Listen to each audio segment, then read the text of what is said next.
हाँ जी बच्चे, good evening, नमस्कार, गुड आफ्टरनून, राम राम भाई, राम राम। आ जाओ फटाफट भाई। क्लास की टाइमिंग 4:15 हो गई है आज से, और 4:15 ही रहा करेगा आपका। जो यहाँ पे शेड्यूल है वो एडजस्ट प्रॉपर नहीं हो पा रहा था, तो 4:15 से ही करा लिया है। आ जाओ भाई, फटाफट जुड़ जाओ। गुड इवनिंग भाई, गुड इवनिंग।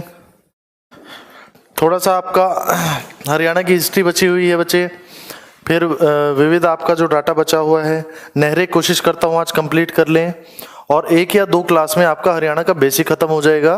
फिर डिस्ट्रिक्ट वाइज, राधे राधे बच्चे, डिस्ट्रिक्ट वाइज हम उठा लेंगे। गुड इवनिंग भाई अंकित, सुमित, राम राम भाई। पीडीएफ आज अपलोड हो जाएगी बच्चे। लास्ट क्लास थी संडे को, तो यहाँ ऑफिस बंद था इसलिए अपलोड नहीं हो पाई थी। आज पीडीएफ अपलोड हो जाएगी। नितिश, नीलम, गुड आफ्टरनून भाई, राम राम गुरुजी, राम राम, बिल्कुल राम राम भाई, आपकी 2 बार। चलो स्टार्ट कर रहा हूं मैं। लास्ट क्लास जो HSSC सुअर वाला क्वेश्चन सोनीपत मान रही है, इसका मतलब सिरसा को ठीक नहीं करना। बच्चे देखो HSSC है, अब एक चीज समझना, HSSC से लड़के तो आपका फायदा नहीं है ना, आपको तो ट्रेनिंग टाइम से ही गायब कर सकती है, वो उसी की दी हुई नौकरी है।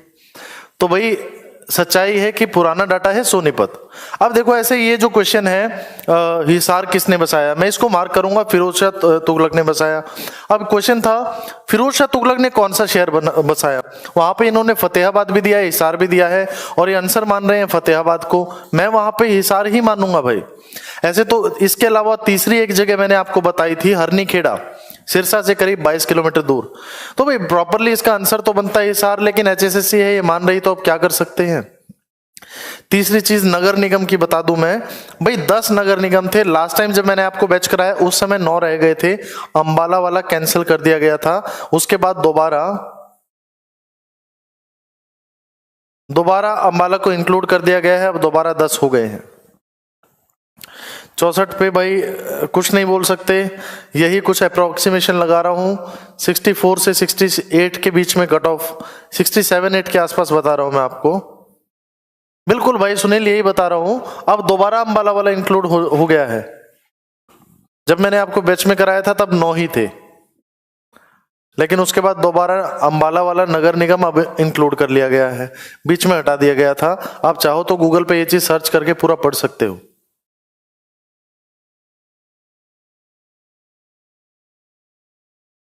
$1200 है अभिषेक, 1200 है, 1200 है, 1200 है। इंदिरा गांधी 1500, महात्मा गांधी 1200।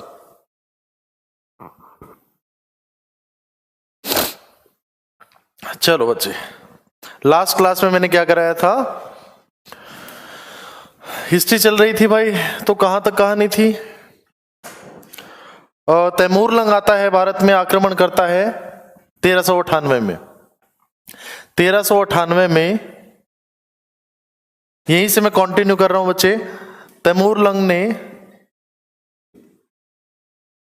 आक्रमण किया हरियाणा पे। तैमूर लंग ने आक्रमण करा,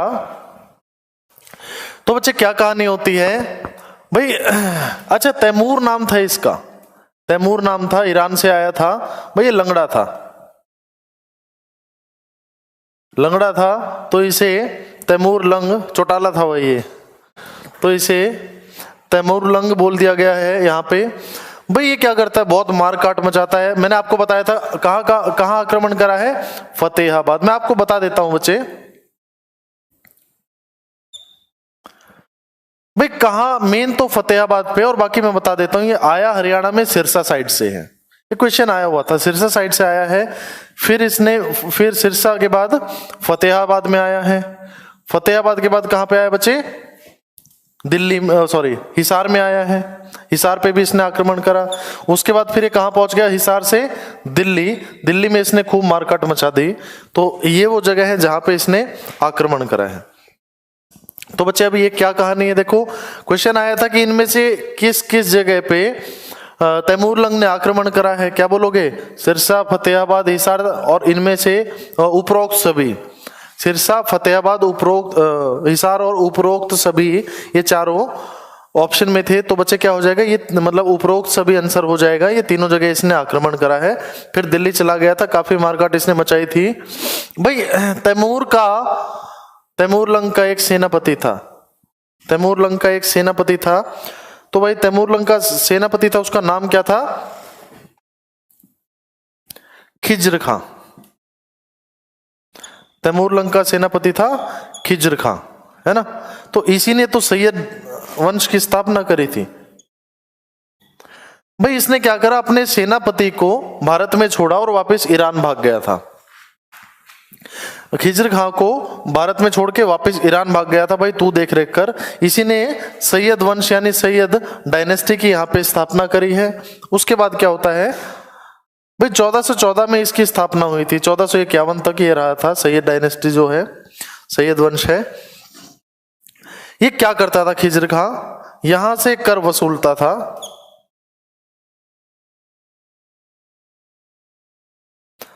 भारत से कर वसूल के, और इसका जो तैमूर लंग का बेटा था शाहरुख खान नहीं,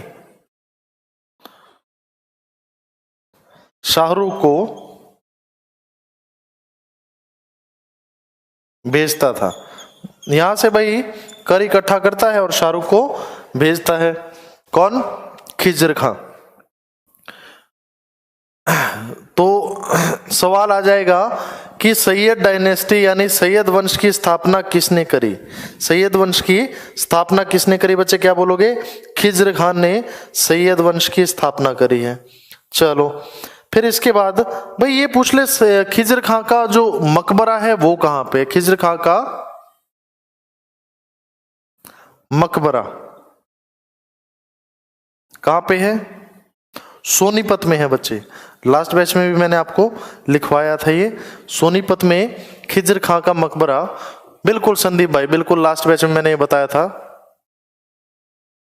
हाँ बिल्कुल, ये लास्ट बैच में आपको लिखवाया था। कहां पे है? सोनीपत में।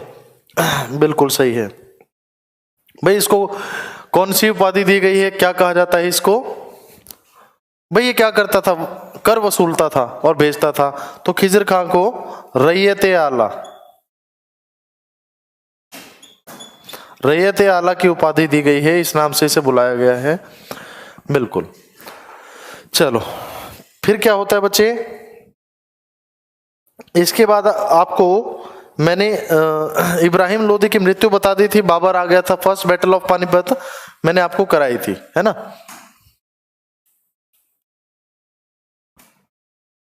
चलो ये बता देता हूं वहीं से एक बार उठा के। फर्स्ट बैटल ऑफ पानीपत तो हमने पढ़ ली है, लेकिन जीतने के बाद क्या कहानी होती है वो हम उससे आगे करते। बिल्कुल सीक्वेंस में करते चलते हैं। मैंने आपको बताया था पहली बैटल में कौन मारा गया है। प्रीवियस ईयर के नोट्स ही डलवा रहा हूं भाई, आज अपलोड करा दूंगा।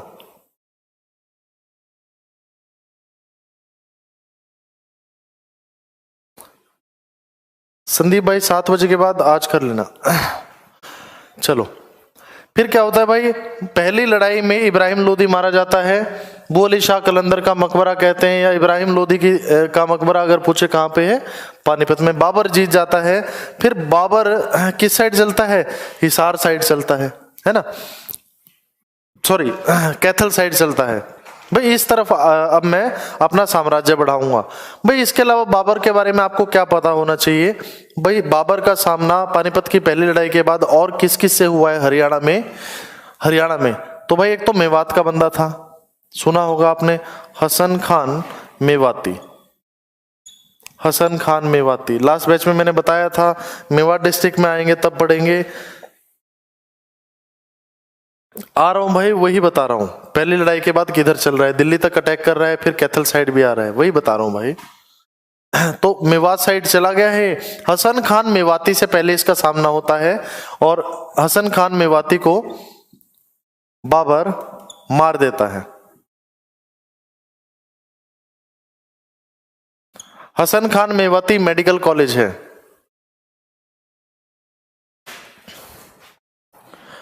हसन खान मेवाती अच्छी बात है मनीषा बच्चे। हसन खान मेवाती को मेडिकल कॉलेज है, मेवात में है, 2012 में ये बना था इसी के नाम पे।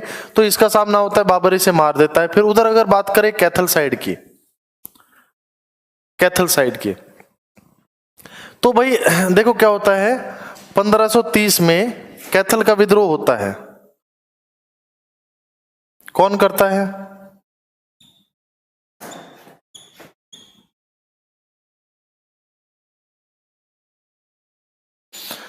भाई मंडार राजपूत करते हैं।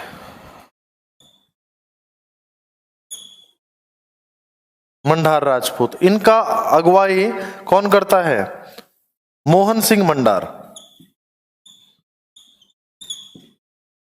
इनकी अगुवाई करता है, नेतृत्व करता है इनका। तो ये बाबर को पता लगता है भाई कैथल में राजपूतों ने विद्रोह कर दिया है, तो यहां से क्या करता है बाबर, किसको भेजता है? अली कुली हमरान को कैथल भेजता है, कैथल भेजता है। लेकिन इसके काबू में नहीं आती है भाई बात, ये राजपूत जो है इसे खदेड़ देते हैं। ये जो राजपूत हैं, मंडार राजपूत, ये खदेड़ देते हैं बच्चे से। फिर उसके बाद क्या होता है, दो इसके बहुत तगड़े जो हैं योद्धा थे, क्या नाम था? बाबर के दो तगड़े योद्धा थे, क्या नाम था? नौरंग, दूसरा था तरसेम। फिर इसके बाद ये इन दोनों को भेजता है और ये बहुत जबरदस्त में यहाँ पे मारकाट मचाते हैं भाई। कहते हैं कि भाई ऐसे सर काट काट के ऐसे दीवार खड़ी कर दी थी। तो उसके बाद ये कहानी काबू में आती है कैथल वाली। ये था बच्चे कैथल का विद्रोह। फिर उसके बाद देखो बाबर का एक बेटा था, है ना, बाबर का बेटा था, क्या नाम था उसका? हुमायूं। हुमायूं को, अपने बेटे को बाबर हिसार जागीर में दे देता है।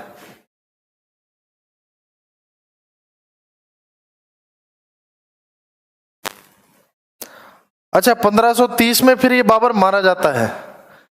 ये 1530 में विद्रोह हुआ था और 26 से लेके 30 तक की कहानी वो जीके में आपने एक ट्रिक पढ़ी भी होगी। एग्जैक्टली मुझे याद नहीं है कि 26 में आया, 27 में, सब 26 में पानी पिया, 27 में खाना खाया, 28 में चल दिया, 29 में ऐसे करके कुछ था, और 1530 में बाबर की मृत्यु हो गई, ये मर गया था। तो भाई 1530 में बाबर की मृत्यु हो गई है भाई। उधर से हुमायूं को हिसार जागीर में मिलती है। तो हुमायूं को हिसार जागीर में मिलती है तो भाई हुमायूं को खदेड़ दिया जाता है। कौन खदेड़ता है हुमायूं को? युद्ध होता है कन्नौज का भाई 1540 में, कन्नौज का युद्ध है ना। हुमायूं का किसके साथ होता है? शेर शाह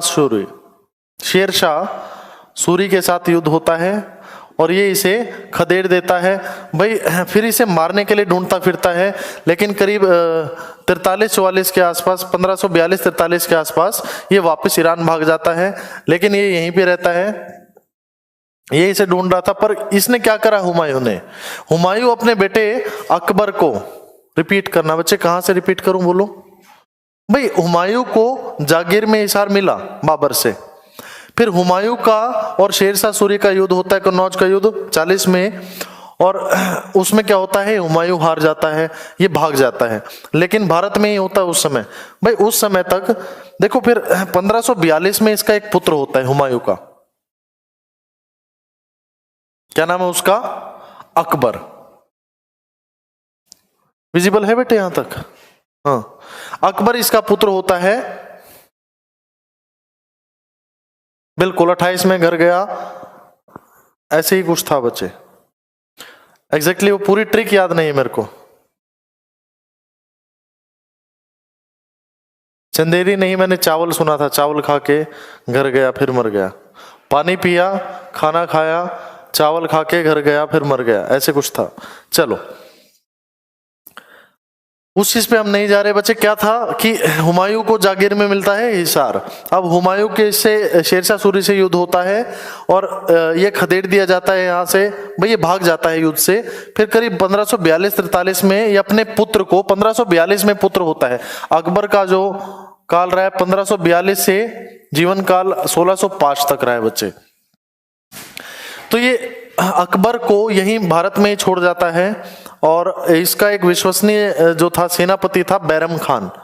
बैरम खान के भरोसे यहाँ पे अकबर को छोड़ जाता है, खुद भाग जाता है। तो बच्चे इसके बाद कहानी क्या होती है, फिर आ जाता है पानीपत का दूसरा युद्ध। देखो अकबर आ गया है, फिर आ जाता है पानीपत का दूसरा युद्ध, सेकेंड बैटल ऑफ पानीपत।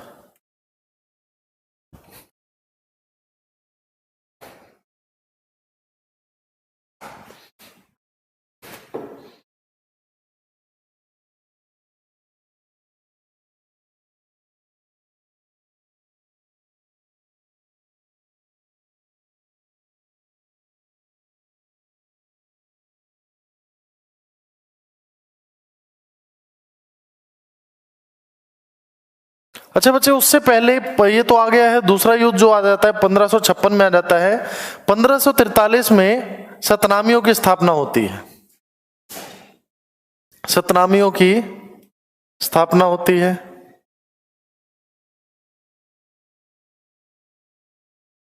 कौन करता है भाई, वीरभान करता है।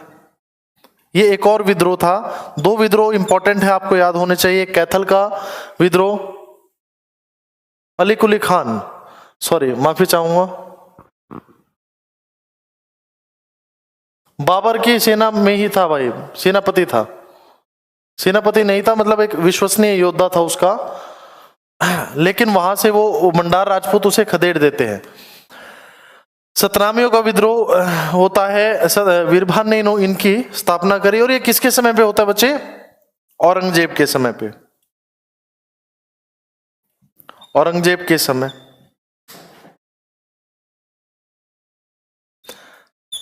कब होता है 1543 में, कहां पे, नारनौल में भाई।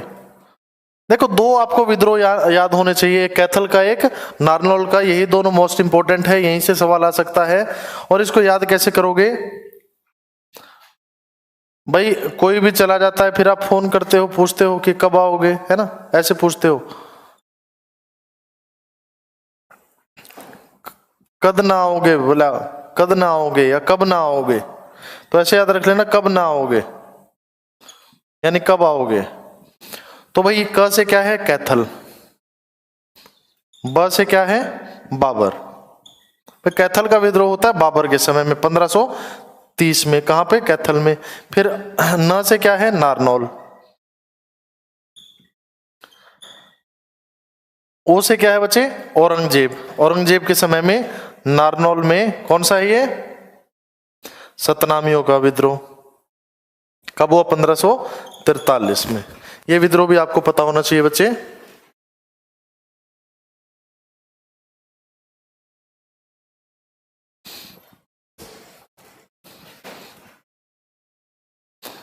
चलो फिर इसके बाद आ जाती है भाई पानीपत की दूसरी लड़ाई, है ना, पानीपत की दूसरी लड़ाई, second battle of Panipat.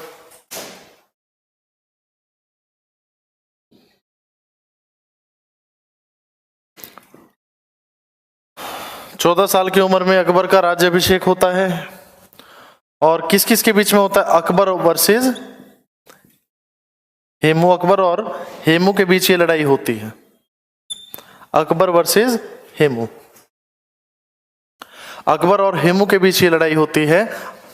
Jalaluddin Mohammedan Akbar इसका नाम था, हेमू का नाम असली क्या था, हेमचंद्र विक्रमादित्य। कहां से था बच्चे ये, रेवाड़ी से। कहते हैं इससे पहले 22 युद्ध इसने लड़े थे लेकिन एक में भी नहीं हारा था। पर क्या होता है भाई, 7 अक्टूबर, तो ये लड़ाई कब हुई, 5 नवंबर 1556 को ये लड़ाई होती है। भाई हेमू जो है 7 अक्टूबर 1556 को अपने आप को दिल्ली का राजा घोषित कर देता है।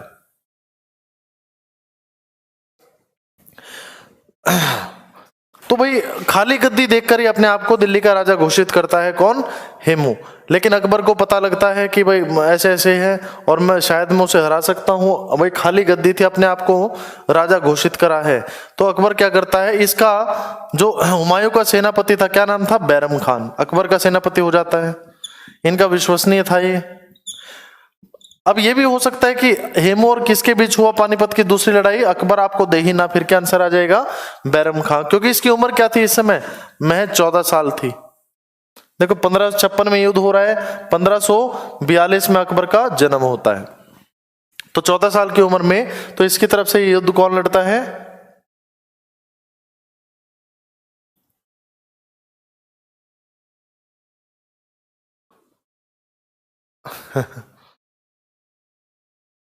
ठीक है भाई, बात आपकी। हरियाणा का नेपोलियन किसे कहा जाता है? हेमू को। भारत का नेपोलियन किसे कहा जाता है भाई फिर? समुद्रगुप्त को। वर्ल्ड का नेपोलियन कहां से था? फ्रांस से था।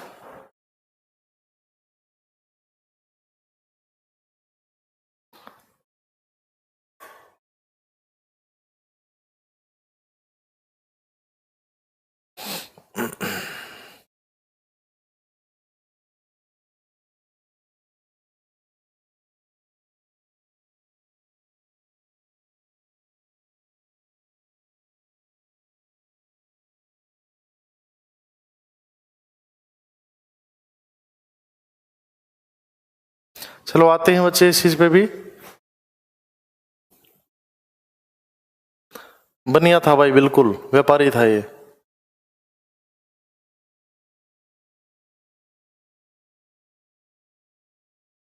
Napoleon Bonaparte. चलो हेमचंद्र विक्रमादित्य, भाई इसमें लड़ाई में कौन जीतता है?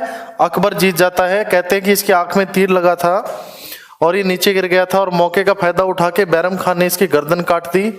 तो जो खास बातें सिर्फ वही इसके बारे में पढ़ेंगे, ज्यादा डीप में नहीं जा रहा हूं। क्या? एक तो ये दिल्ली सबसे कम समय के शासनकाल वाला था।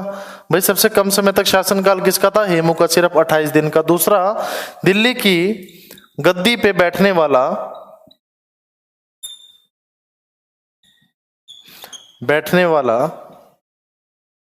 आखिरी हिंदू शासक था। दिल्ली की गद्दी पे बैठने वाला आखिरी हिंदू शासक था। कौन था बच्चे? हेमचंद्र विक्रमादित्य यानी हेमू। चलो फिर उसके बाद बात हो रही है अकबर की। तो अकबर के बारे में क्या इंपॉर्टेंट है भाई? इसने एक धर्म चलाया था, दीन इलाही। दीन इलाही, तो इसके बारे में आपको पता होना चाहिए। पूछा जाएगा अकबर ने कौन सा धर्म चलाया था, या फिर दीन इलाही धर्म जो है वो किसने चलाया? क्या आंसर आ जाएगा बच्चे? अकबर ने चलाया है। भाई बहुत अच्छा ये धर्म था, सारी चीजें ठीक थी, बस एक कमी थी कि देखो राजा आता है तो उसको नमन करा जाता है, लेकिन इस धर्म में क्या था कि अपनी पगड़ी उतार के और राजा के पैरों में रखोगे, आप अकबर के पैरों में रखोगे, जो कि वीक में 4 दिन क्लास होगी। स्टार्टिंग में ही बोला था बच्चे। आज क्लास लेके भाई देखो, कल और परसों 2 दिन मैं ऑफ रखूंगा। मेरा भी पहला त्योहार है, समझ सकते हो, उम्मीद कर रहे हो। तो सिर्फ कल और परसों मैं ऑफ रखूंगा, उसके बाद लगातार 3 दिन क्लास लूंगा। 2 दिन ऑफ हो जाएगा कल और परसों, इसकी वजह से फ्राइडे, सैटरडे और संडे 3 दिन लगातार क्लास लूंगा बच्चे। चलो कोशिश करूंगा मंडे भी हो जाए, पर 3 दिन तो पक्का लगातार क्लास लूंगा, फ्राइडे, सैटरडे और संडे।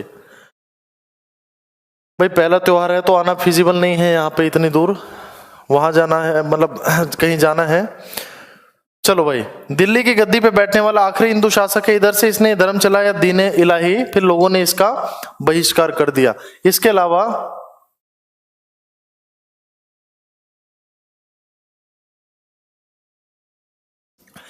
अलावा फिर क्या होता है भाई अकबर के बारे में, और क्या आपको पता होना चाहिए भाई? ये पूछेंगे अकबर का समकालीन कवि कौन था, ये बताओ मुझे फटाफट। अकबर का समकालीन कवि अगर आपसे पूछ ले,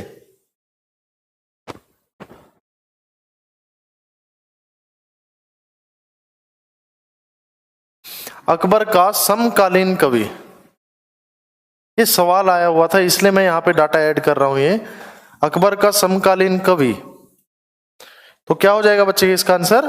सूरदास। इसके बारे में थोड़ा सा आपको डाटा पता होना चाहिए। सूरदास था, कहां से था भाई ये? 110% होगा राकेश भाई, निश्चिंत रहो, निश्चिंत रहो, 110% होगा। सूरदास कहां से था भाई? सिंही गांव से था ये, सिंही गांव से था। कहां पे है ये? फरीदाबाद में, जहां आज के दिन सेक्टर 7 है। तो फरीदाबाद से, सिंही गांव से। भाई 2 इसके गुरु थे, ये भी पूछा गया है कि सूरदास के गुरु कौन कौन, अगर पूछ लिया जाए। एक तो हरिदास, एक बल्लभाचार्य, इन दोनों को ये गुरु मानता था। भाई पहली जो प्रायोरिटी रहेगी बल्लभाचार्य रहेगी, सेकंड आ जाएगा आपका हरिदास। बच्चे मेरी टेंशन है वो, निश्चिंत रहो, पर 110% हो जाएगा आपका पेपर से पहले।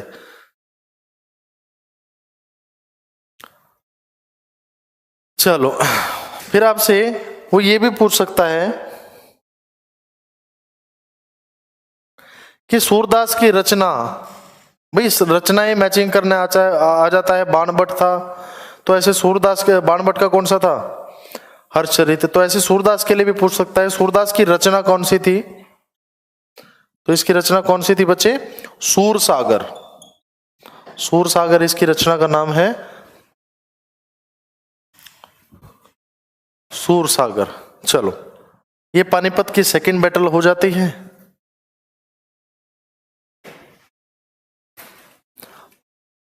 अच्छा विद्रोह आपको एक और पता होना चाहिए बच्चे, 1680 में हुआ था जाटों का विद्रोह। 1680 में हुआ था जाटों का विद्रोह, वो भी आपको पता होना चाहिए।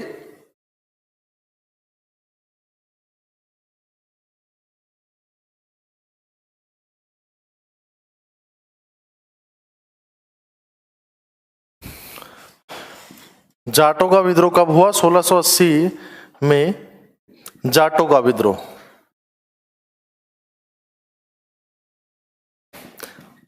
ये पूछ ले कि ये किया किसने था? राजा राम ने।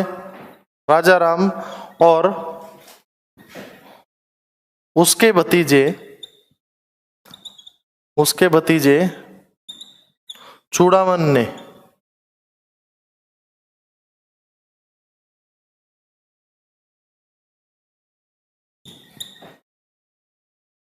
जाटों का विद्रोह कब हुआ था बच्चे? 1680 में हुआ था, है ना।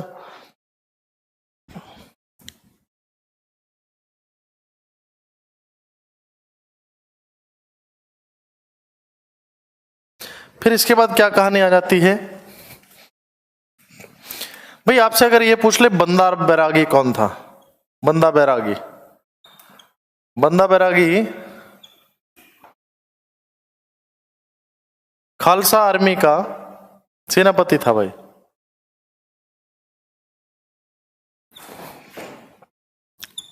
किसके कहने से ये युद्ध क्षेत्र में आया था? किसके कहने से ये युद्ध क्षेत्र में आया था? गुरु गोविंद सिंह के कहने से।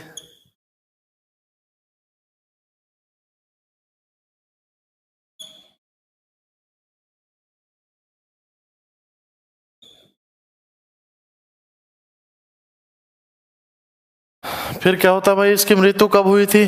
1715 में। भाई कहां कहां पे एरिया था इस खालसा आर्मी का? था पंजाब, अंबाला, और यहाँ पे नारायणगढ़ आता है अंबाला के पास। ये वाला एरिया था जहां पे ये खालसा आर्मी एक्टिव थी, पंजाब, अंबाला और नारायणगढ़। पंजाब, अंबाला और नारायणगढ़। और 1715 में इसकी मृत्यु हो जाती है भाई। बंदा बैरागी की मृत्यु हो गई। कहां पे? गुरदासपुर में। किसने करी? फुर्क ने करी थी बच्चे। भाई अलग अलग बुक्स में अलग अलग डाटा दिया हुआ है। 1710, 1715 मुझे पता था, ये कमेंट आने स्टार्ट हो जाएंगे। भाई 1715 रिलायबल डाटा है। और फुर्रख ने इसकी हत्या कर दी थी। चलो फिर क्या कहानी आती है भाई,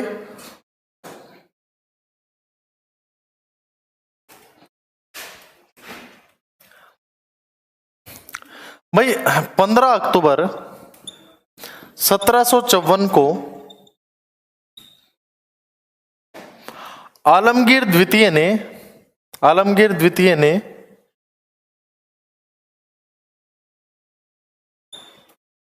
15 अक्टूबर 1754 को आलमगीर द्वितीय ने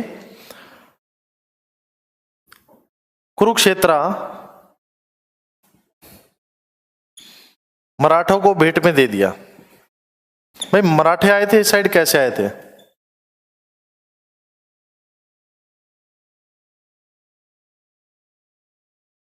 पंद्रह अक्टूबर 1754 को आलमगीर द्वितीय ने मराठों को भेंट में दे दिया। अब यहां पे क्या कहानी होती है भाई,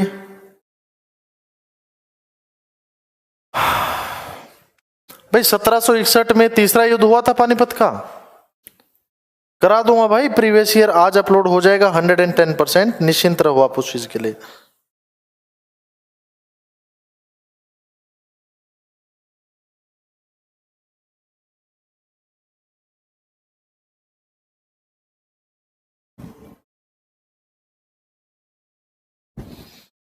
चलो तो क्या होता है फिर यहां पे, कौन मिलता है इन्हें? जॉर्ज थॉमस मिलता है। किसको? मराठों को यहां पे जॉर्ज थॉमस मिलता है बच्चे। और ये क्या करता है, 200-300 गांव करीब करीब और इनकी रियासत में मिला देता है। भाई कुरुक्षेत्र से इधर पानीपत साइड, उधर थोड़ा सा कैथल साइड, भाई इसका साम्राज्य जो है मराठों का इधर बढ़ता जा रहा था। पानीपत में इन्होंने डेरा डाल लिया था और करीब 1756-57 तक बच्चे इन्होंने जो है, मराठों ने पूरी तरह इस एरिया पे कब्जा कर लिया था। लेकिन इन्होंने क्या करा भाई, 1803 में इसको अंग्रेजों को बेच दिया था। 1803 में अंग्रेजों को बेच दिया।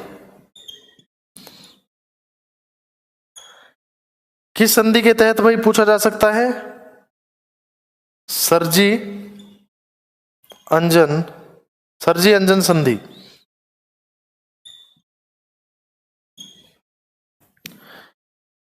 और भाई सवाल आएगा, पूरी तरह अंग्रेज हरियाणा में कब आ गए थे? अगर ये पूछ ले तो 1809-1810 के आसपास। बेटा इससे पहले भी एक पार्ट बचा हुआ पूरा का पूरा, करनाल का युद्ध और पानीपत का तीसरा युद्ध। वही बता रहा हूं बच्चे, एग्जैक्ट यही बताता जा रहा हूं। तो करीब करीब ये पूछे कि अंग्रेज भाई हरियाणा में पहली बार कब आए? 1809 या कह लो 1810 के आसपास अंग्रेज जो है हरियाणा में आ गए थे। क्लियर? ये वाला पार्ट तो आ गया यहां तक का। फिर उससे पहले आ जाता है एक अलग कहानी बच्चे। क्या भाई, बीच में जो पार्ट स्किप करा है वो टोटली अलग स्टोरी आ जाती है। करनाल का युद्ध हमारा रह गया।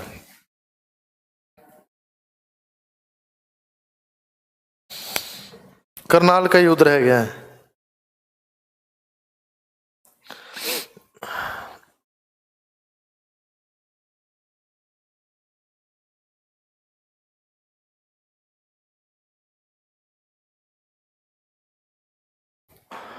बता देता हूं भाई, इसके बारे में बता देता हूं, जॉर्ज थॉमस के बारे में बता देता हूं, बिल्कुल बता देता हूं, निश्चिंत रहो भाई। जॉर्ज थॉमस का संबंध अगर ये पूछ ले कहां से था, जॉर्ज थॉमस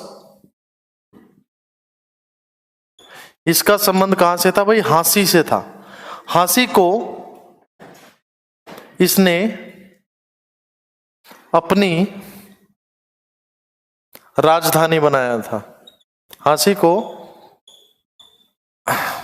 अपनी राजधानी बनाया। कब बनाया भाई? 1797-98 में। और इसकी जो है मृत्यु हो गई थी भाई, जो सिखों के साथ मिलके पेरो फ्रांसीसी था, कौन सा, क्या नाम था? पेरो फ्रांसीसी। पेरो फ्रांसीसी ने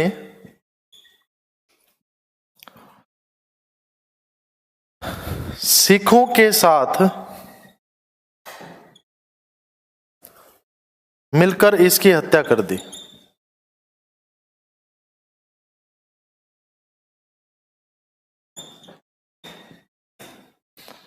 हत्या कर दी। चलो, ये कहानी थी भाई जॉर्ज थॉमस की। फिर उधर से आ जाता है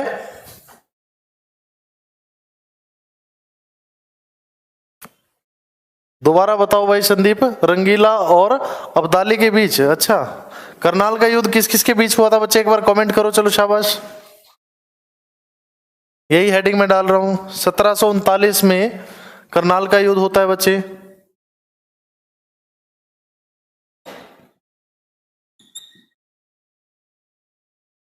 करनाल का युद्ध होता है 1739 में, इसके बारे में हम पढ़ रहे हैं।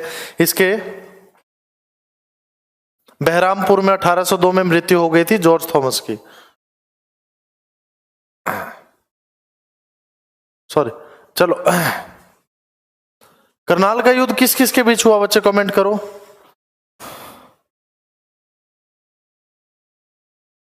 रंगीला और दूसरा कौन था, फटाफट बताओ।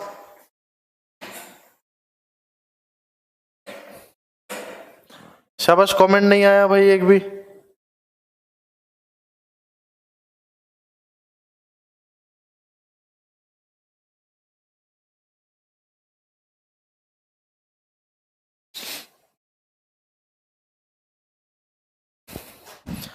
हाँ जी, करनाल का युद्ध बताओ फटाफट। चलो, नादिर शाह आता है भारत में और नादिर शाह का युद्ध होता है मोहम्मद शाह रंगीला के साथ। मोहम्मद शाह रंगीला, भाई यही था करनाल का युद्ध। नहीं नहीं नहीं, वो पानीपत का तीसरा युद्ध था भाई, अब्दाली और मराठों के बीच में, वो अलग है। ये करनाल का युद्ध करा रहा हूं भाई, नादिर शाह और मोहम्मद शाह रंगीला। क्योंकि देखो भाई, पानीपत की दूसरी की लड़ाई के बाद तीसरी लड़ाई आती है 1761 में, तो उससे पहले करनाल का युद्ध हुआ था, इसलिए बीच में ये करा रहा हूं, सीक्वेंस में चलते जा रहा हूं बच्चे। नादिर शाह और मोहम्मद शाह रंगीला, इनके बीच ये युद्ध हुआ। हारा कौन? मोहम्मद शाह रंगीला। जीता कौन? नादिर शाह। भाई नादिर शाह ने, कहते हैं मोहम्मद शाह, लिखवा नहीं रहा हूं, वर्बली बता रहा हूं, मोहम्मद शाह रंगीला को बंदी बना लिया था भाई। युद्ध अभ्यास के लिए गए हुए थे इसके सैनिक, और कहते हैं भाई युद्ध अभ्यास में पूरे हथियार लेके नहीं जाया जाता, तो इसलिए ये हार गए थे। और नादिर शाह ने मोहम्मद शाह रंगीला को क्या बना लिया था? बंदी बना लिया था भाई। फिर ये बोला कि भाई क्या करा जाए, तेरे साथ मार दिया जाए? बोला नहीं, जो ले जाना है ले जाओ। तो ये यहाँ से क्या ले गया था नादिर शाह? यहाँ से क्या लेने आया था भाई नादिर शाह? यहाँ पे सबसे कीमती चीज कोहिनूर हीरा। कोहिनूर हीरा। बोला कोहिनूर हीरा कहाँ है? बोला हाँ जी मेरे पास है। बोला ले जाऊं? बोला ले जाओ, कोई दिक्कत नहीं है। तो कोहिनूर हीरा यहाँ से ले गया, है ना। कहाँ से निकाला गया है? गोलकुंडा की खान से निकाला था ये कोहिनूर हीरा जो है बच्चे। गोलकुंडा हैदराबाद में पड़ता है अब। गोलकुंडा खान से निकाला गया था। इसको एक तो ले गया कौन? नादिर शाह। फिर बोला और क्या है तेरे पास? आपने सुना होगा मयूर सिंहासन। मयूर सिंहासन, तो मयूर सिंहासन भी है, यहां से ले जाता है। तख्ते ताउस भी कहते हैं इसे। ये पूछेगा कि तख्ते ताउस या मयूर सिंहासन भारत से कौन ले गया? नादिर शाह ले गया। किसके खिलाफ लड़ा था? मोहम्मद शाह रंगीला के खिलाफ। चलो, फिर ये जाने से पहले बोला भाई काफी थक गए हैं, लड़ लिए हैं, तेरे को बंदी बना लिया है, भाई यहीं रुकूंगा आज मैं।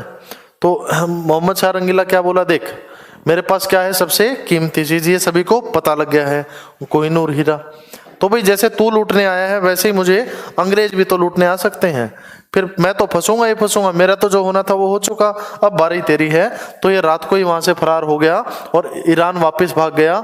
ये था बच्चे आपका करनाल का युद्ध। चलो फिर आ जाती है बारी तीसरा पानीपत की थर्ड बैटल ऑफ पानीपत की, थर्ड बैटल ऑफ पानीपत की।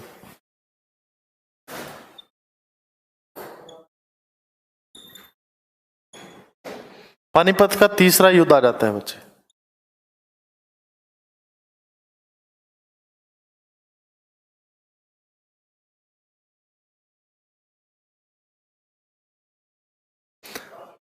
बेटे सुनते रहो ना, फिर आप दोबारा इसको वीडियो को कंप्लीट को देखो। चलो थोड़ा स्लो स्पीड कर देता हूं, बिल्कुल अब स्लो स्पीड कर देता हूं। हिमानी,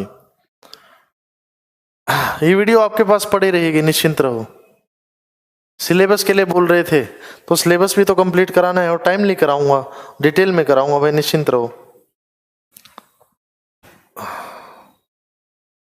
नहीं भाई चेतन, डेट चेंज हो सकती है, मैं यही कह रहा हूं। मैं टारगेट ये लेके चल रहा हूं कि 17 नवंबर से पहले आपका सिलेबस कराऊंगा। गौरव भाई रिपीट करो। नोट्स अभी अपलोड करा दिए जाएंगे आज, पीडीएफ एक प्रीवियस ईयर की, और एंड में जो सिलेबस वाले नोट्स हैं वो आपको मिल जाएंगे। जो पीडीएफ मैं आज दूंगा, डेली एक पेपर उसमें से करना है। एक्स्ट्रा क्वेश्चंस आपको पता लगते रहेंगे, उनको मैं एंड में रिपीट भी करवाऊंगा। ठीक, मैं टारगेट लेके चल रहा हूं बच्चे, 17 नवंबर से पहले इसको कंप्लीट करा दूं।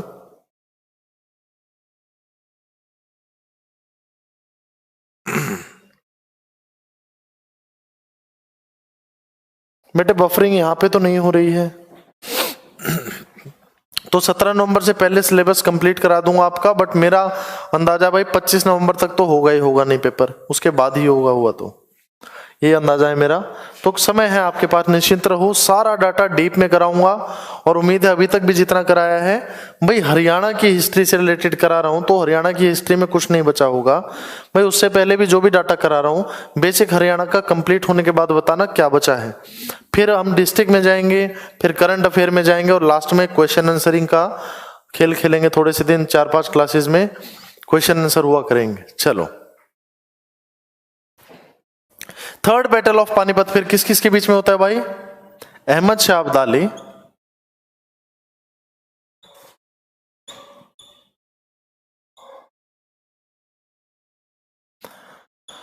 वर्सेस मराठों के बीच में, और अहमद शाह अब्दाली के बीच में। बच्चे ऐसा हो सकता है कि पेपर में दे दे आपको, देखते हैं भाई संदीप, हो जाए चाहे कभी हो जाए पेपर, कोई समस्या नहीं, पर ले लें ये सारे एग्जाम। मैं भी वेट में बैठा हूं भाई, बस काफी पढ़ा लिया, अब परेशान आ गया हूं। ये कभी कभी तो मन ये करता है कि क्लर्क वाला ही अपना ज्वाइन कर लिया जाए अगर रिजल्ट आ जाए, पर क्लर्क वाला नहीं हुआ तो रिजल्ट नहीं आया भाई। देखो वही है, 22-23 हजार रुपये में किसका गुजारा होता है। फिर अपना देख रहा हूँ आने वाले जो एग्जाम्स हैं, अच्छी पोस्ट है, पटवारी, कैनाल पटवारी, ग्राम सचिव, ये वाली पोस्ट जो है इनमें कोशिश कर रहा हूँ। अगर क्लियर हो गया तो ये वाली जरूर ज्वाइन कर लूंगा। चलो, अगर ये बोले कि पानीपत की तीसरी लड़ाई अहमद शाह अब्दाली और किसके बीच में हुई और मराठा ऑप्शन में ही ना हो, फिर बच्चे याद रखना है इनका नेतृत्व। ये लड़ाई हुई कब थी भाई? 14 जनवरी 1761, मकर संक्रांति वाले दिन ये लड़ाई होती है। इनका नेतृत्व कौन कर रहा था भाई?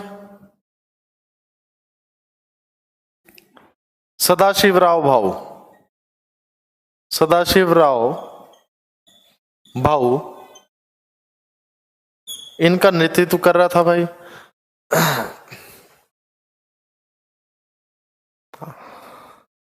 HSSC है भाई अमित, हाँ डर मेरे को भी लगता है इनसे।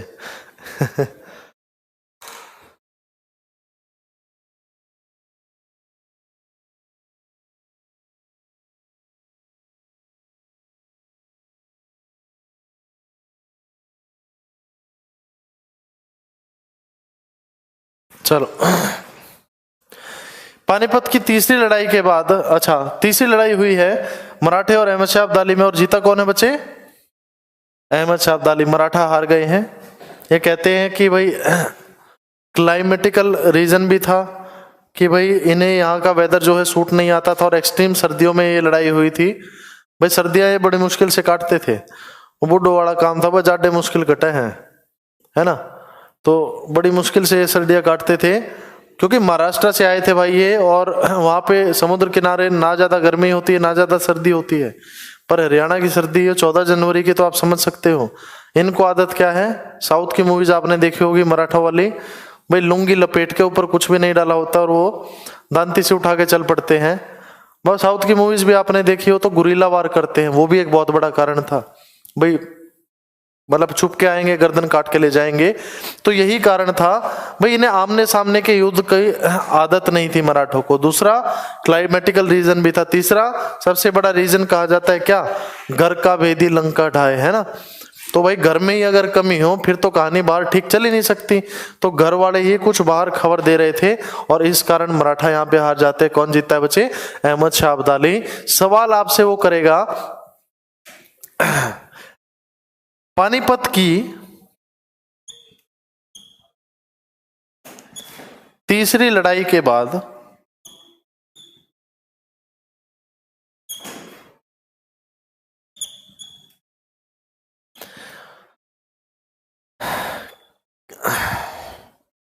अच्छा कहां पे हुई थी बच्चे, ये भी पता होना चाहिए। काला अम्ब एक जगह है। आज के दिन यहां पे क्या है बच्चे, वॉर मेमोरियल बनाया जा रहा है, वॉर मेमोरियल। देखो बट्टे यहां पे एक आपको कंफ्यूज नहीं होना है, बिल्कुल 5000 मराठे थे, 2 लाख के आसपास अहमद शाह अब्दाली की सेना थी। यहां आपको कंफ्यूज नहीं होना है कि सवाल आएगा काला अम्ब कहां पे है, पानीपत में भी अंबाला में भी। पूछेंगे वॉर मेमोरियल काला अम्ब कहां बनाया जा रहा है, पानीपत में भी अंबाला में भी। तो भाई ये है क्या, भाई पानीपत में जो काला अम्ब पे वॉर मेमोरियल बनाया जा रहा है वो मराठों की याद में बनाया जा रहा है, और जो अंबाला में बनाया जा रहा है भाई वो 1857 के क्रांति के फ्रीडम फाइटर्स थे, उनकी याद में वॉर मेमोरियल बनाया जा रहा है। तो अगर पेपर में आ जाए ऑप्शन में दोनों हो तो पहली प्रायोरिटी आपकी अंबाला वाला रहेगा, क्योंकि 1857 के क्रांति के फ्रीडम फाइटर्स थे, उनकी याद में वो बनाया जा रहा है, वो आपकी फर्स्ट प्रायोरिटी रहेगी, ये आपकी सेकेंड प्रायोरिटी। या पानीपत या अंबाला एक चीज आपको ऑप्शन में जरूर मिलेगी। अब थोड़ा इधर लिखूंगा करो भाई,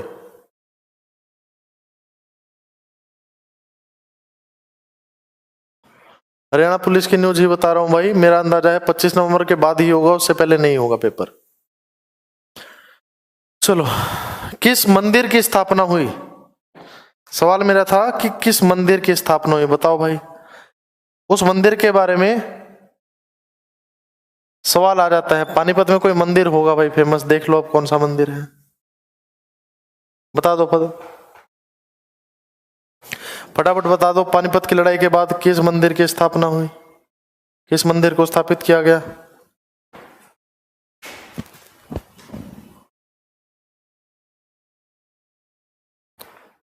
बताओ फटाफट।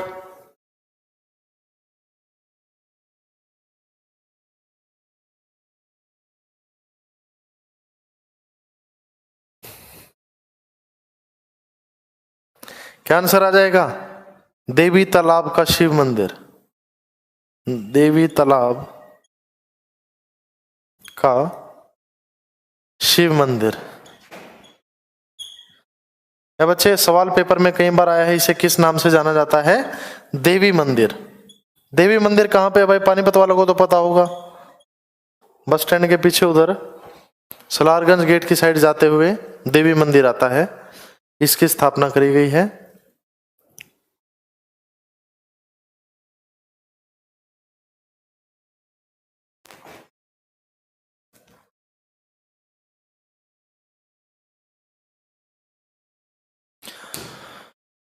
चलिए बच्चे यहां तक कहानी हो गई है। चलो फिर इसके बाद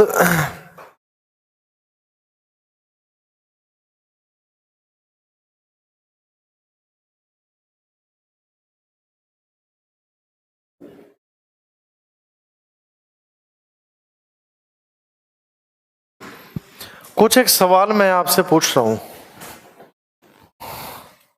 कुछ एक सवाल यहां से पूछ रहा हूं। सवाल वो दे रहा हूं जो मैंने नहीं कराए हैं, ताकि आपको पता लग जाए प्रीवियस ईयर में आए हुए हैं। सवाल आपसे पूछ रहा हूं जो कि प्रीवियस ईयर में आए हो और मैंने नहीं कराए हैं यहाँ पे। अब क्वेश्चन के माध्यम से आपको पता चलता जाएगा वो डाटा। सवाल मैं कर रहा हूं बच्चे,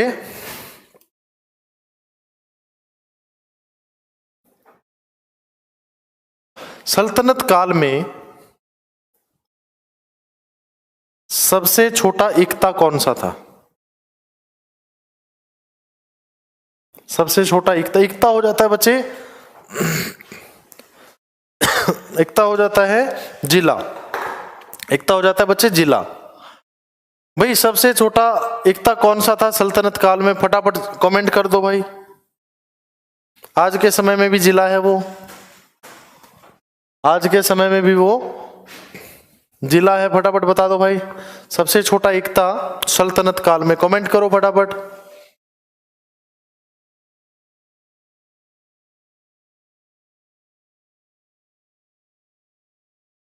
बिल्कुल सही है संदीप भाई, बिल्कुल सही है संदीप भाई, बिल्कुल सही है। अमित बिल्कुल सही। अच्छा हाँ, कई सारे आंसर फेंक दिया। अच्छा नहीं, ये दूसरा अमित है। अमित भाई बिल्कुल सही है। संदीप आपका भी आंसर सही है। कौन सा इक्ता था? इक्ता पलवल, इक्ता पलवल सल्तनत काल में बच्चे सबसे छोटा इक्ता था। कितने गांव आते थे इसके अंदर? सिर्फ 30-40 गांव आते थे। बहुत छोटा इक्ता था ये सल्तनत काल में। सल्तनत काल में सबसे छोटा इक्ता कौन सा था? इक्ता पलवल। अब मैं आपको कह रहा हूं भाई, शेर शाह सूरी का संबंध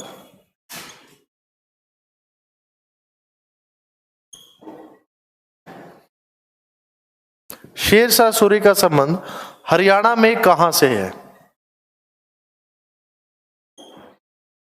शेर शाह सूरी का संबंध हरियाणा में कहां से है? नेशनल जीके आप पढ़ोगे तो ये कहानी आ जाएगी हिसार, नहीं हरियाणा जीके के हिसाब से बताओ भाई। और जो एचएसएससी मानती है, नहीं रिकॉर्डेड नहीं है भाई आलम, रिकॉर्डेड नहीं है भाई। आप वही सवाल कर रहे हो बार बार आलम भाई, प्रीवियस ईयर के नोट्स वही मैं कह रहा हूँ। संडे थी लास्ट क्लास तो ऑफिस बंद था, आज ये ऑफिस खुला हुआ है। अभी जस्ट क्लास के बाद प्रीवियस ईयर की पीडीएफ इन्हें दे जाऊंगा और ये अपलोड कर देंगे, आज आपको मिल जाएगा। बिल्कुल संदीप भाई सही बोला है। अमित नारनौल बिल्कुल सही आंसर हो जाएगा भाई। शेर शाह सूरी के दादा का मकबरा कहां पे था? मैंने आपको बताया था लास्ट बैच में, नारनौल में। तो इसका संबंध भी कहां पे आ जाएगा? नारनौल से ही आ जाएगा। यही एचएसएससी मानता है। शेर शाह सूरी का संबंध हरियाणा में कहां से बच्चे? नारनौल से है ना। हसनपुर गांव में जन्म हुआ था इसका। कब? 1456 में।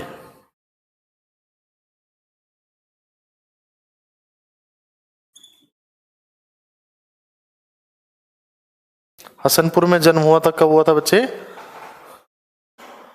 साहिल भाई वीक में 4 दिन क्लास हुआ करेगी और कमिंग 2 डेज भी ऑफ है, कल और परसों भी ऑफ है, क्योंकि भाई फेस्टिवल है और मुझे जाना है फिर बाहर। मेरा तो पहला ही फेस्टिवल है, लेकिन उसके बदले फ्राइडे सैटरडे संडे यानी उसके बाद के 3 दिन लगातार क्लास लूंगा मैं।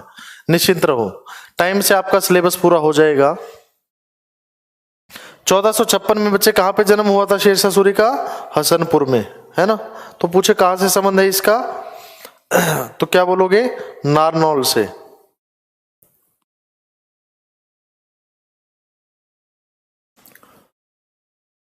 चलो फिर इसके बाद मैं आपसे सवाल कर रहा हूं,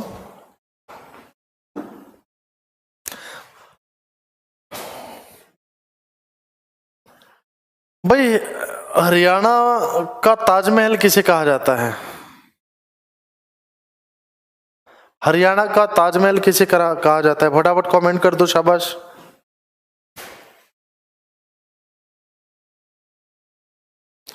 हरियाणा का ताजमहल किसे कहा जाता है?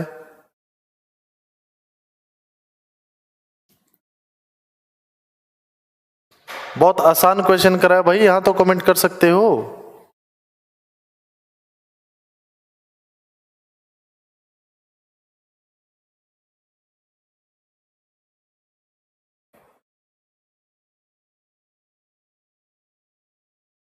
बिल्कुल सही आजाद भाई, बिल्कुल सही है।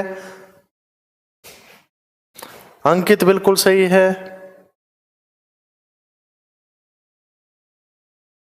प्रकाश, अमित बिल्कुल सही है भाई। शेख चिल्ली का मकबरा, अब कमेंट आने शुरू हुए हैं। तो भाई मैं सवाल कर रहा हूं, शेख चिल्ली का मकबरा देखो है कहां पे? कुरुक्षेत्र में, थानेसर में। सवाल मेरा क्या है? सवाल मेरा ये है कि शेख चिल्ली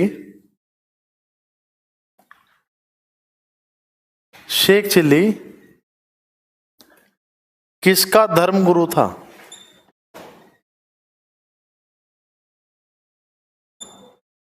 शेख चिल्ली किसका धर्म गुरु था? सवाल है, शेख चिल्ली किसका धर्म गुरु था? जिसका मकबरा कुरुक्षेत्र में, थानेसर में है, वो किसका धर्म गुरु था बच्चे, ये बता दो।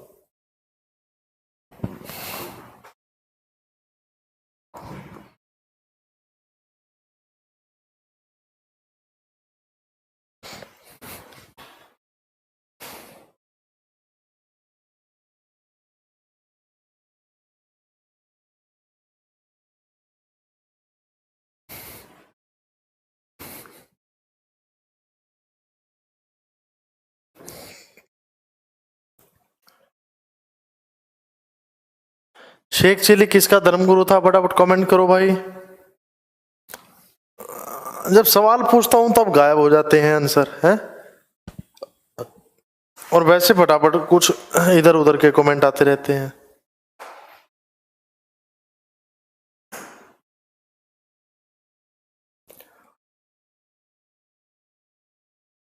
बिल्कुल सही संदीप भाई, बिल्कुल सही है, बिल्कुल सही आंसर दिया है आपने।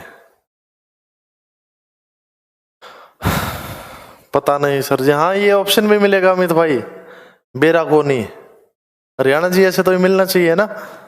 शाहजहां का धर्मगुरु था भाई, शेख चिल्ली शाहजहां का धर्मगुरु था। और शेख चिल्ली का मकबरा कहाँ पे है, जिसे हरियाणा का ताजमहल भी कहा जाता है? कुरुक्षेत्र में, थानेसर में। कुरुक्षेत्र में और क्या है भाई? कुरुक्षेत्र में क्या क्या है? कर्ण का टीला,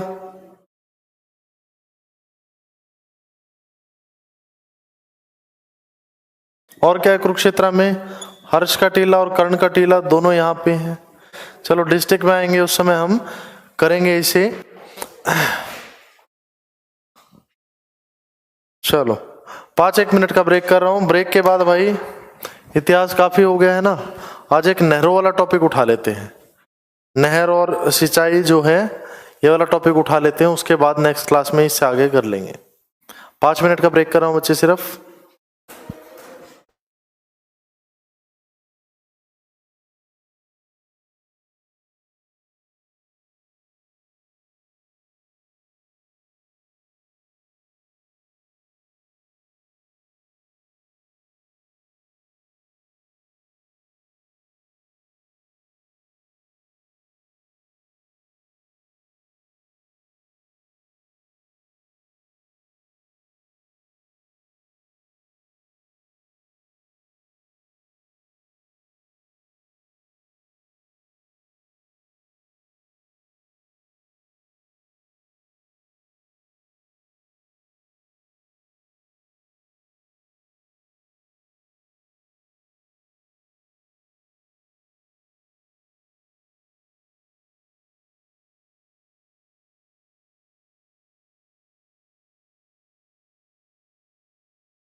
नादिर शाह को कहते हैं बच्चे।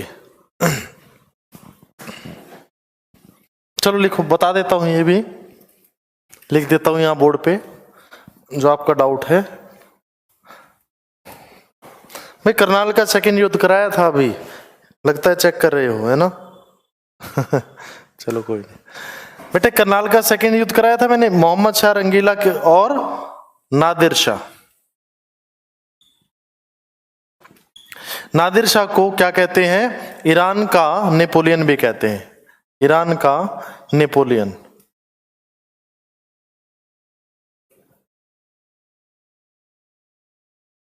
अगर पूछ ले भारत का नेपोलियन किसे कहते हैं? भारत का नेपोलियन कौन आ जाएगा बच्चे? क्या आंसर हो जाएगा इसका? समुद्रगुप्त। समुद्रगुप्त जो है भारत का नेपोलियन हो जाएगा।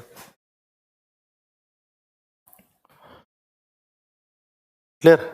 वैसे नेपोलियन बोनापार्ट था कहां? देखो कब राजा बना है ये?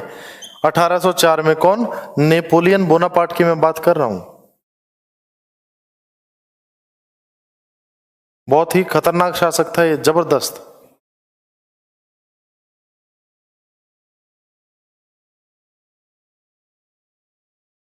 था कहां से बच्चे ये? फ्रांस से। कब राजा बना है? 1804 में ये राजा बना है। 1804 में नेपोलियन बोनापार्ट राजा बनता है, लेकिन वाटरलू के युद्ध में कब हुआ था? वाटरलू का युद्ध, यहीं पे ये मात खा जाता है भाई। सबसे बड़ी गलती इसके जीवन की, नहीं तो बहुत जबरदस्त ये राजा हुआ है नेपोलियन बोनापार्ट। वाटरलू का युद्ध, भाई देखो फ्रांस है और दूसरी साइड कौन था? रूस था। चलो इसकी डेप्थ में हम नहीं जाएंगे, पर ये कहते हैं भाई देखो, जैसे आप कह रहे थे एचएसएससी क्या कर रही है, तो भाई उसका कुछ कर थोड़ी सकते हैं हम, ज्यादा ताकतवर है वो। तो रूसी ताकतों से ये भिड़ गया था, जबकि खुद की कहानी उनके सामने कुछ खास नहीं थी, है ना? तो इसलिए वो हार गया था। अदरवाइज नेपोलियन बोनापार्ट जो है बहुत जबरदस्त शासक हुआ है। चलो 1815 में बिल्कुल वाटरलू का युद्ध हुआ था बच्चे।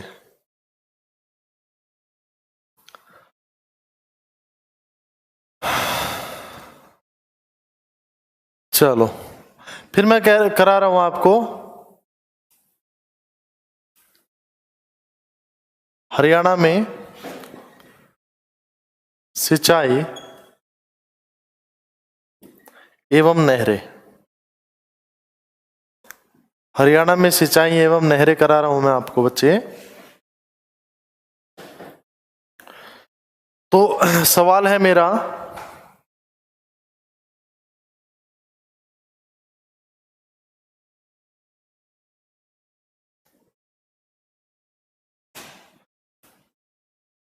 सवाल है बच्चे मेरा, हरियाणा में सबसे बड़ा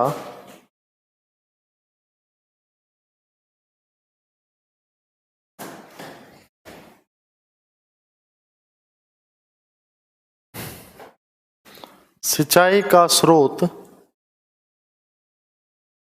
कौन सा है? हरियाणा में सबसे बड़ा सिंचाई का स्रोत कौन सा है, ये मेरा सवाल है बच्चे। ऑप्शन आपको दे रहा हूं, नलकूप, बी नहरें, सी वर्षा, डी बीराकोनी। बता दो फटाफट, शाबाश। हरियाणा में सबसे बड़ा सिंचाई का स्रोत कौन सा है बच्चे? सबसे बड़ा सिंचाई का स्रोत कौन सा है हरियाणा में? कमेंट करो। नलकूप, नहरें, वर्षा या बेराकुनी? नहरें, मनीषा नहरें, अच्छा। करण नलकूप, अच्छा। और बोलो फटाफट। नहरें, नहरें। अमित बेराकुनी है। चलो बच्चे बता देता हूं, इसका आंसर क्या हो जाएगा, इसका आंसर हो जाएगा बच्चे नलकूप। इसका नलकूप भाई, नल के ट्यूबवेल, बेसिकली ट्यूबवेल कहते हो ना आप, ट्यूबवेल जो पानी का ट्यूबवेल होता है, तो वो नलकूप की कहानी आ जाती है। ट्यूबवेल ही सबसे बड़ा सोर्स है। देखो यहां आपको बता देता हूं, देखो नलकूप से, चलो ये लिख देता हूं अलग से,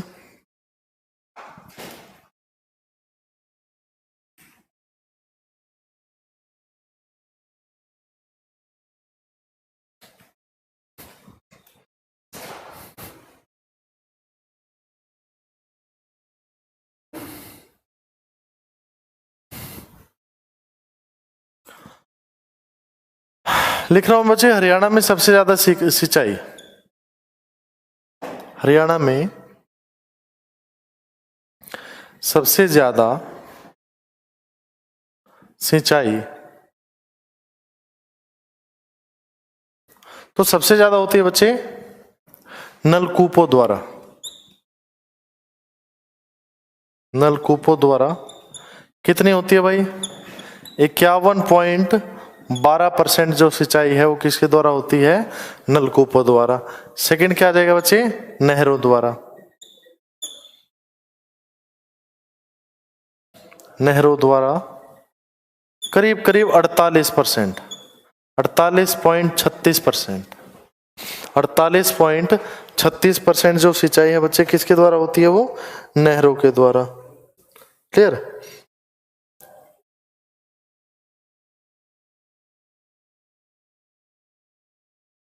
भाई देखो हरियाणा की प्रमुख नहरें मैं लिखवा रहा हूं, हरियाणा की प्रमुख नहरें, पहले आपको एक तरीका बता रहा हूं फिर थोड़ा डिटेल में इसको पढ़ेंगे। हरियाणा की प्रमुख नहरें, तो ये कौन सी हो जाएगी, कैसे बच्चे ये आपको याद रखना है, आपको याद रखना है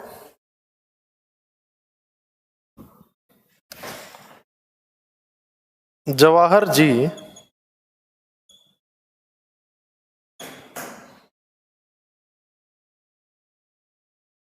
भाखड़ा और यमुना को, जवाहर जी भाखड़ा और यमुना को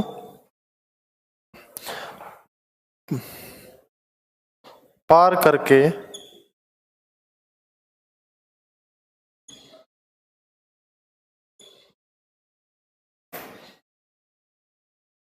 गुड़गांव होते हुए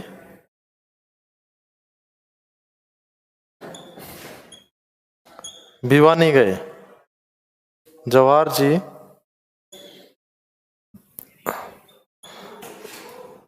भाखड़ा और यमुना को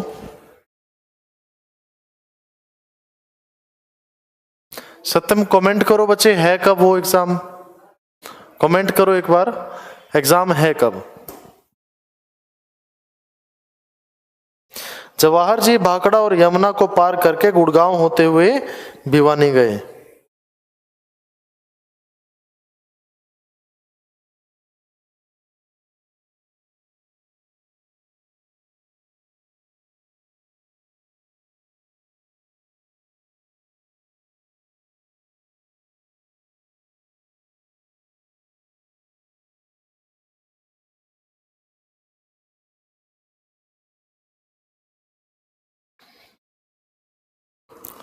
तो भाई यहां पे नहरें क्या क्या गई, जवाहर, भाखड़ा, यमुना, और क्या गया बच्चे, गुड़गांव, और क्या गया बच्चे, भिवानी।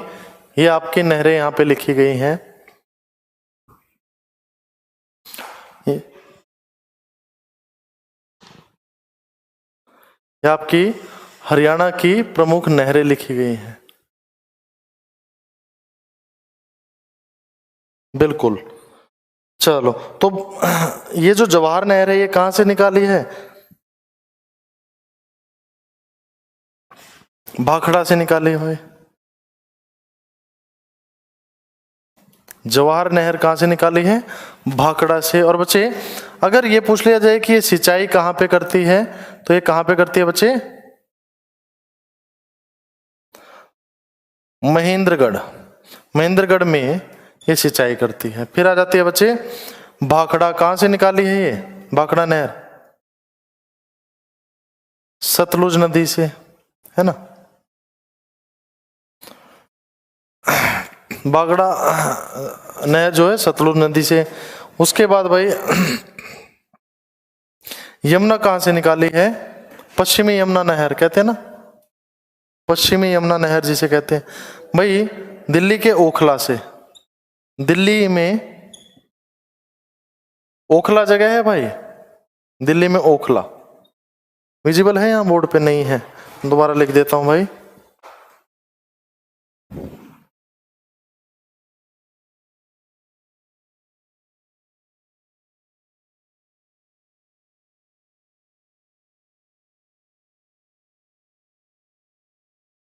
करेक्शन भाई, करेक्शन। नांगल बांध से निकाली है यमुना, पश्चिमी यमुना नहर जो सवाल आया था, नांगल बांध से अलग होती है। फिर आ जाता है भैया आपका गुड़गांव। गुड़गांव जो नहर है वो कहां से निकली है? ये दिल्ली के ओखला से निकली है।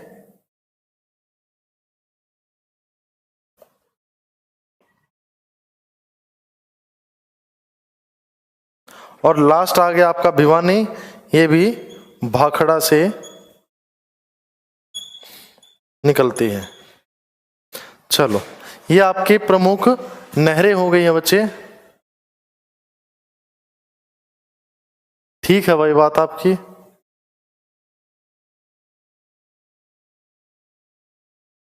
दिल्ली के ओखला से यमुना नदी से ली गई है गुड़गांव नहर भाई, गुड़गांव नहर। हथने आ रहे हैं भाई, इसी पे आ रहे हैं संदीप, दो थोड़ी सी देर रुको। ये तो मैंने जस्ट एक तरीका याद करने का बताया है कि हरियाणा की प्रमुख नहरें, क्या बोलोगे? जवाहर जी भाखड़ा और यमुना को पार करके गुड़गांव होते हुए भिवानी गए, भाखड़ा और यमुना को पार करके गुड़गांव होते हुए भिवानी गए। बेटा अभी इसको डिटेल में लिखवा रहा हूं, उसके बाद बताना संदीप आपके डाउट क्या क्या बचते हैं। इसको भी डिटेल में लिखवा रहा हूं, उसके बाद अपने डाउट बताना मुझे।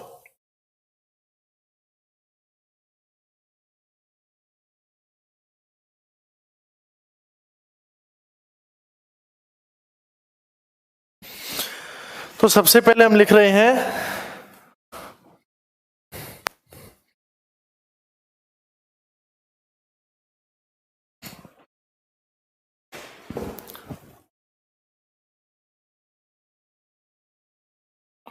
नांगल उत्पादन सिंचाई परियोजना।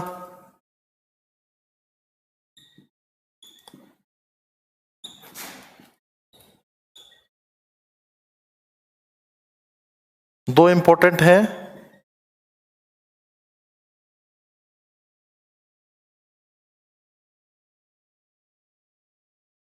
दूसरा आपका जवाहर पश्चिमी यमुना नहर, सबसे पहली नहर। बिल्कुल भाई अभी करवा रहा हूं, अभी आपको सारा डाटा लिखवाऊंगा, बिल्कुल टोटली सारा डाटा लिखवाऊंगा। हरियाणा की सबसे पुरानी नहर है जो पश्चिमी यमुना नहर है। और डेप्थ में जाना चाहो तो भाई 32-26 किलोमीटर। नितेश भाई आपको बता रहा हूं, हरियाणा की सबसे पुरानी नहर है, बिल्कुल। चलो, जवाहरलाल नेहरू है ना, जवाहर नेहरू उत्पादक सिंचाई परियोजना। दो ये इंपॉर्टेंट योजनाएं हैं बच्चे। भाई नांगल कहां पे है? नांगल बांध कमेंट करो फटाफट, नांगल बांध कहां पे है?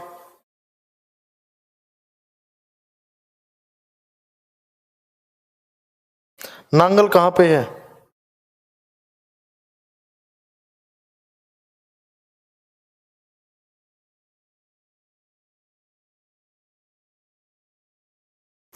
बिल्कुल पंजाब में है भाई। संदीप बता दूंगा, बैच जस्ट थोड़ा सा बचा हुआ है, खत्म होने वाला है, उसके बाद आपको सारी क्वेरीज के आंसर कर दूंगा।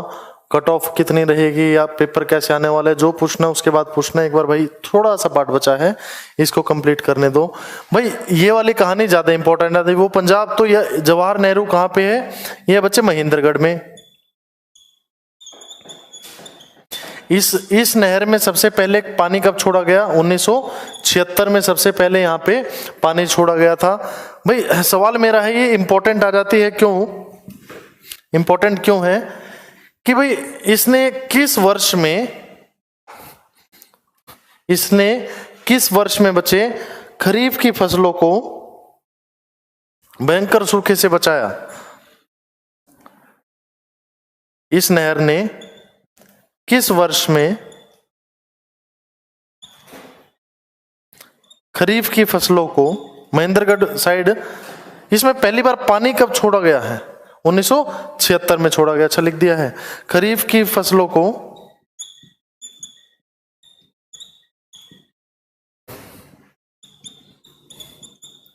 सूखे से बचाया। बता दो फटाफट।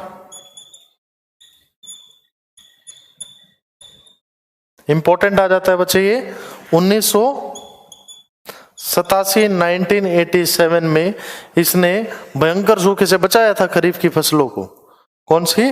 पश्चिमी यमुना नहर, है ना? नहीं सॉरी, जवाहर नेहरू उत्पादक सिंचाई परियोजना, जो ये जवाहर नहर है भाई, इसने 1987 में भयंकर सूखे से बचाया था खरीफ की फसलों को। फिर उसके बाद पूछेगा हथनी कुंड सिंचाई परियोजना।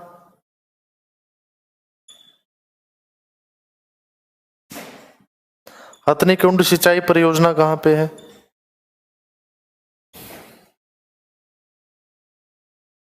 यमुना नदी से निकाली गई है। हथनी कुंड बांध का नाम आप देख के ही समझ गए होंगे, क्या आ जाएगा आंसर इसका? यमुनानगर में है।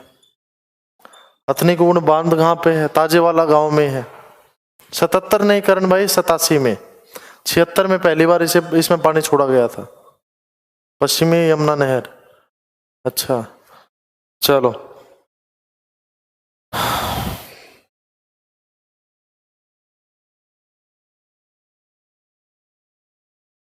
इसके बाद आ जाता है भाई लोहारू थापक सिंचाई परियोजना। इसके ऊपर काफी बार सवाल आया हुआ है।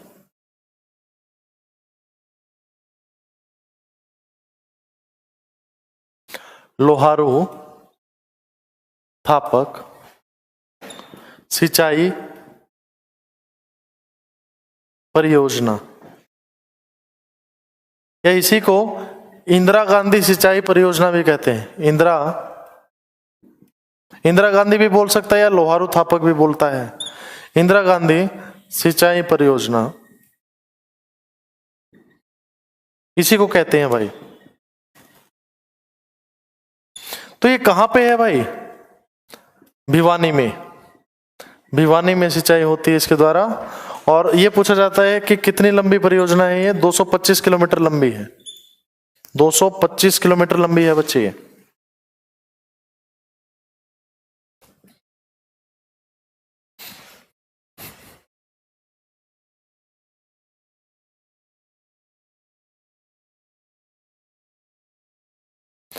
गोलकुंडा की खान बेटा है हैदराबाद में। हैदराबाद में।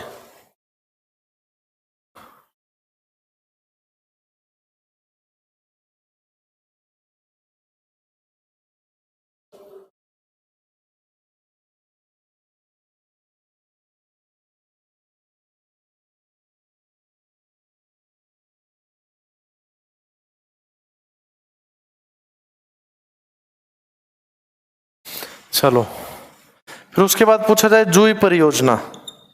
जूही परियोजना कहां पे है अगर पूछ ले तो ये भी कहां पे बच्चे? भिवानी में। भिवानी में ज्यादा जो है नहरों पे ज्यादा मतलब आश्रित है भिवानी की सिंचाई जो है। उसके बाद भिवानी सिंचाई योजना पूछ ले, भिवानी सिंचाई परियोजना।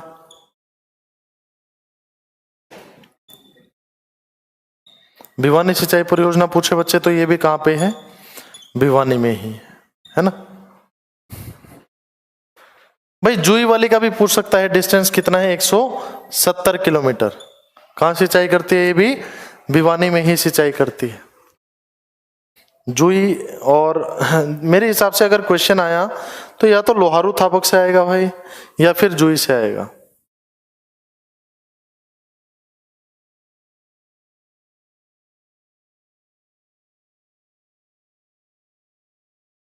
चलो,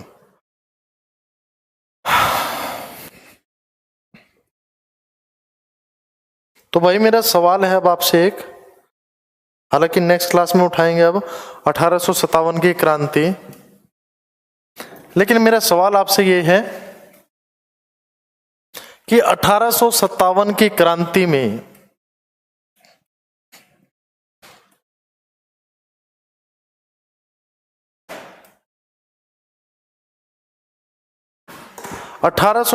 की क्रांति में अंग्रेजों का साथ किस रियासत ने दिया?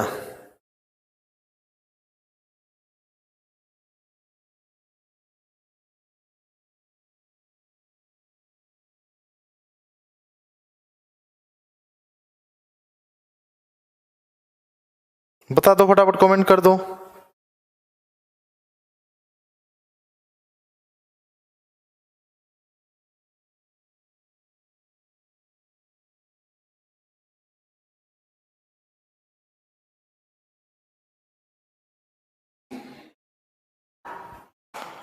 सुमन बेटे क्या रह गया है? नांगल पंजाब में है और कुछ पार्ट हरियाणा में भी देती है। ये 60 किलोमीटर की है ये।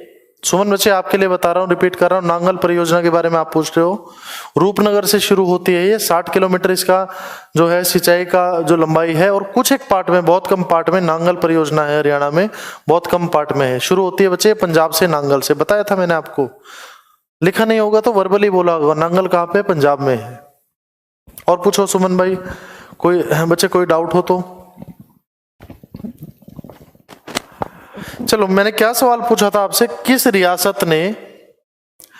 रियासत ने 1857 की क्रांति में अंग्रेजों का साथ दिया था हरियाणा में से? फिर से वही कहानी है, घर का बेदी लंका ढाए, है ना। तो अगर एक रियासत है वो नहीं साथ देती अंग्रेजों का, सारी इंफॉर्मेशन पास नहीं करती, तो शायद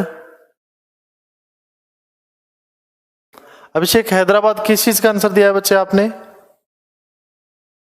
हरियाणा से किस रियासत ने पूछा है मैंने, हरियाणा से किस रियासत ने अंग्रेजों का साथ दिया था 1857 की क्रांति में? हरियाणा से किस रियासत ने अंग्रेजों का साथ दिया था?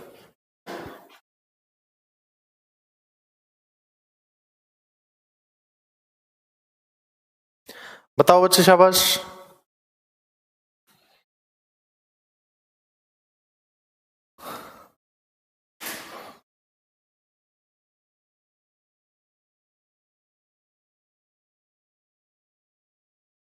नहीं आया है एक भी कमेंट, किसी को भी नहीं पता क्या? चलो, वैसे तो नेक्स्ट क्लास में हम 1857 की क्रांति करने वाले हैं बच्चे, लेकिन तावड़ू रियासत ने 1857 की क्रांति, बिल्कुल सही संदीप भाई, उम्मीद थी आपसे, वही देख रहा था भाई का कमेंट आया नहीं है, हैं? स्वरूप सिंह ने नहीं भाई, तावड़ू रियासत ने 1857 की क्रांति में अंग्रेजों का साथ दिया था, बिल्कुल। चलो भाई, ये बताओ आज वाली क्लास से कोई डाउट है, या कुछ भी और, क्लर्क की कट ऑफ कितनी जा सकती है, जो भी है, अब डाउट पूछो।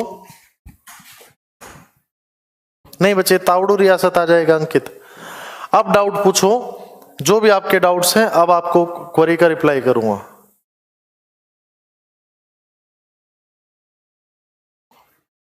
बोलो फटाफट जो जो क्वेरीज है, शाबाश। डाउट आने दो अब सारे।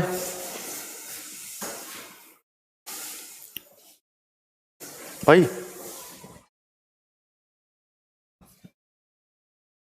एक मिनट में बस बैठ जाओ आप। ठीक है भाई, ठीक है संदीप, कोई दिक्कत नहीं। क्लर्क की कट ऑफ आप लोग पूछ रहे थे, मेरे हिसाब से 67 68 कुछ ऐसा बनता है, मेरी जो एस्टिमेशन है। क्लर्क की कट ऑफ जो है 67 68 इतनी जाएगी भाई। और कुछ डाउट है किसी का? फटाफट बोलो।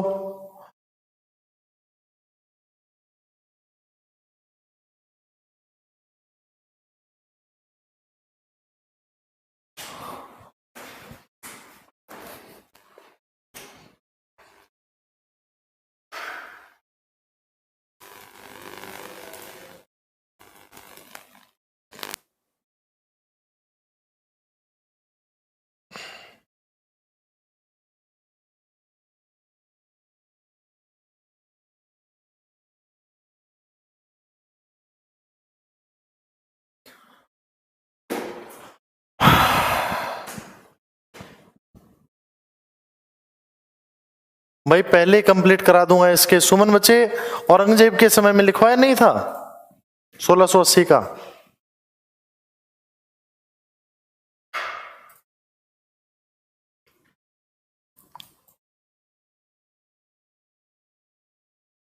अच्छा, शायद मैंने वहां पे गलत लिखवा दिया भाई। 43 वाला सतनामियों का विद्रोह लिखवा दिया है औरंगजेब। 1680 वाला जो है जाटों का विद्रोह,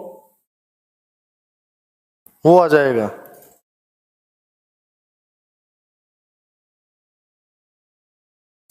धन्यवाद संदीप भाई, आप लोगों की विशेष से ही हिम्मत रहती है इतनी क्लास लेने की। ऑफलाइन भी चल रही है। Best strategy according to you बता दिया था बच्चे, जब स्टार्टिंग में ही फर्स्ट क्लास यूट्यूब पे पढ़ी है उसको उठा के देखना।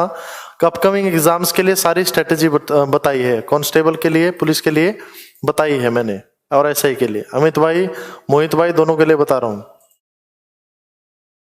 दोबारा रिपीट कर देता हूं, पहले मॉडर्न हिस्ट्री उठाना, उसके बाद हरियाणा जीएस और रीजनिंग जब कंप्लीट हो जाए उसके बाद फिर उठानी बच्चे bio, polity, national current affair और केमिस्ट्री। ये चीजें आप कर लेना। और मैथ कंप्यूटर पे अभी भी ध्यान मत दो भाई, एकदम से +1 2 का उठाओगे तो वो चीज छोड़ो। मेरे हिसाब से आने वाले पेपर में इतना मुश्किल मैथ नहीं आएगा, +1 2 का नहीं आएगा।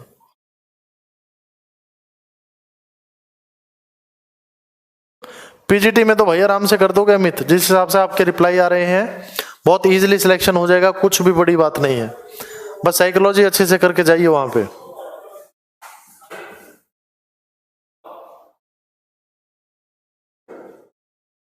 कोशिश रहेगी भाई प्रिंस, गलती के लिए माफी।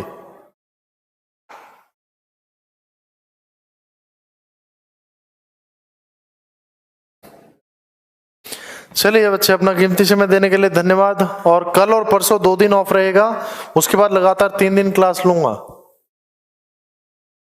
अगर आप यहाँ हरियाणा जीएस का बैच ले रहे हो बच्चे, सुमित, और रीजनिंग आपकी प्रिपेयर है अच्छे से, उसके अलावा साइकोलॉजी उठा लेना, मैथ बिल्कुल आसान आएगा। चलिए बच्चे, thank you so much, stay blessed. धन्यवाद भाई नितेश, बहुत बहुत धन्यवाद, थैंक यू।